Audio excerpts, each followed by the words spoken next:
మంత్రి నిమ్మల రామానాయుడు కమెంట్స్. వందల వేల కోట్లు పెట్టి ప్రాజెక్టులు నిర్మిస్తే గత ప్రభుత్వం మెయింటెనెన్స్ కూడా లేకుండా గాలి కదిలేసింది. ఇరిగేషన్ పనుల నిర్వహణ, మరమ్మతుల కోసం చంద్రబాబు 344 కోట్ల నిధులు మంజూరు చేశారు.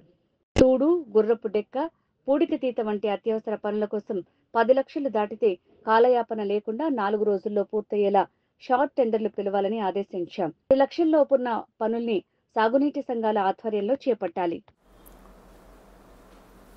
పాత్రికేయ మిత్రులందరికీ కూడా నమస్కారాలు తెలియజేసుకుంటూ ఈరోజు వందల కోట్ల రూపాయలు వెచ్చించి ప్రాజెక్టులైనా, రిజర్వాయర్లైనా, కెనాల్స్ అయినా, డ్రైన్స్ అయినా సరే ప్రతి సంవత్సరం కూడా యాన్యువల్ మెయింటెనెన్స్ చేయలేకపోతే, నిర్వహణ చేయకపోతే ఆ సొమ్ము అంతా కూడా వృధా అయిపోయినటువంటి పరిస్థితి మనందరికీ తెలుసు. అటువంటి స్థితిని దృష్టిలో పెట్టుకునే ఈరోజు ఓఎండ్ఎం పనుల నిమిత్తం, మెయింటెనెన్స్ నిమిత్తం 344 కోట్ల రూపాయలు ఈరోజు చంద్రబాబు నాయుడు గారు మరి నిధులు మంజూరు చేయడం జరిగింది.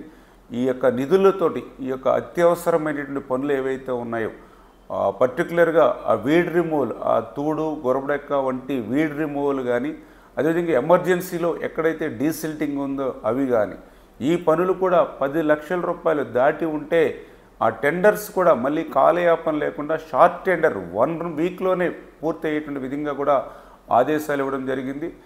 10 లక్షల రూపాయలు లోపు ఉన్నటువంటి పనులు ఏవైతే ఉన్నాయో అవన్నీ కూడా ఆ యొక్క నీటి సంఘాలు ఏదైతే WA, distributary committee, project committee ఎవరైతే ఉన్నారో వాళ్ళ పరిధిలో ఆ పనులన్నీ కూడా చేపట్టేటువంటి విధంగా తగిన ఆదేశాలు కూడా ఇవ్వడం జరిగింది.